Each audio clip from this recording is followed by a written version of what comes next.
ാണ് ഇന്ദു ടീച്ചറും ഞാനും നഗരസഭയിൽ ഒരുമിച്ച് ഒരു കൗൺസിലുണ്ടായിരുന്നു. അതിനു മുമ്പ് തന്നെ വിനോദവുമായിട്ട് വർഷങ്ങളായിട്ടുള്ള ബന്ധമാണ്. മാത്രമല്ല എനിക്കൊരു വൈകാരികമായ ബന്ധം ഈ സ്കൂളിനോടുണ്ട്. എൻ്റെ ഇളയ മകൻ അപ്പോൾ ഇന്ദു ടീച്ചറും വിനോദം കൂടി മിക്കവാറും PTA ജനറൽ ബോഡി വിളിക്കുമ്പോൾ ഇച്ചിരി നേരത്തെ തന്നെ വരാൻ പറയും. എല്ലാം കഴിഞ്ഞ് PTA പ്രസിഡന്റിനെ തിരഞ്ഞെടുത്തതിന് ശേഷം ഞാൻ മിക്കവാറും വരാറുള്ളൂ.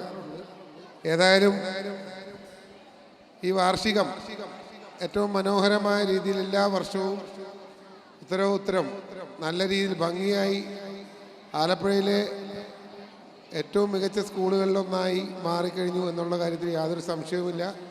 ഏറ്റവും നല്ല സ്കൂളായി മാറട്ടെ എന്ന് ഒരിക്കൽ കൂടി ആത്മാർത്ഥമായി ആഗ്രഹിച്ചുകൊണ്ട് ഇവിടെ ഇന്ന് പരിപാടിയിൽ പങ്കെടുക്കുന്ന മുഴുവൻ കുട്ടികൾക്കും അതുപോലെ ടീച്ചേഴ്സിനും അനധ്യാപകർക്കും പേരൻസിനും എല്ലാവർക്കും ആലപ്പുഴ നഗരസഭയുടെ എല്ലാവിധ ഭാവങ്ങളും നേർന്നുകൊണ്ട് നിർത്തുന്നു.